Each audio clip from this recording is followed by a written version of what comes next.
নির্যাতিতা মেয়েটির সঠিক বিচার না হওয়া পর্যন্ত ধুমধামের সাথে হবে না কোনো অনুষ্ঠান।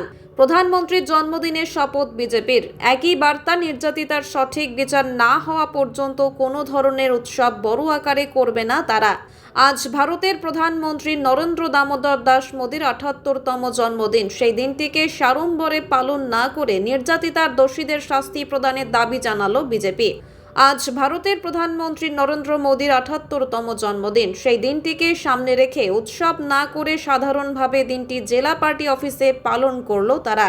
নরেন্দ্র মোদীর ছবিতে গোলাপ ও লাড্ডু খাইয়ে জন্মদিন পালন করা হয়। সেখানে উপস্থিত ছিলেন জেলা বিজেপির সম্পাদক শ্যামপ্রসাদ, মনোজ কুমার সাহা সহ অন্যান্য বিজেপি নেতা ও কর্মীরা।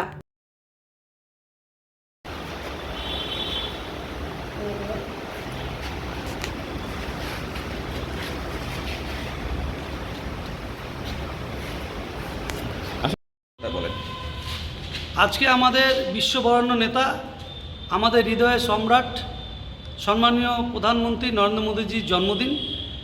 কিন্তু পশ্চিমবঙ্গ যে এক বিরহ বেদনার মাঝখান দিয়ে যাচ্ছে, তাই মোদীজির জন্মদিন আমরা সাড়ম্বরে পালন করতে পারলাম না, ঢাকঢোল পিটিয়ে আমরা পালন করলাম না। কারণ আমাদের আরজি কর নিয়ে প্রতিবাদ আছে, আমরা রাস্তায় আছি। আমরা বোনের বিচার না পাওয়া পর্যন্ত আমরা কোনো অনুষ্ঠানই, কোনো উৎসবের মতো করে আমরা পালন করব না। প্রত্যেক জায়গায় আমাদের প্রতিবাদ থাকবে। মোদিজির জন্মদিনে আমরা আজকে তাকে গোলাপ ফুল দিয়ে এবং লাড্ডু দিয়ে তার মিষ্টিমুখ করিয়েছি। কিন্তু এখান থেকেও আমাদের একটাই বার্তা, জাস্টিস ফর আরজি কর। আমাদের নির্যাতিতা বোন, তার সঙ্গে যা নারকীয় ঘটনা ঘটেছে, তার প্রকৃত দোষীদের যতদিন না শাস্তি হচ্ছে, আমাদের প্রতিবাদ চলবে।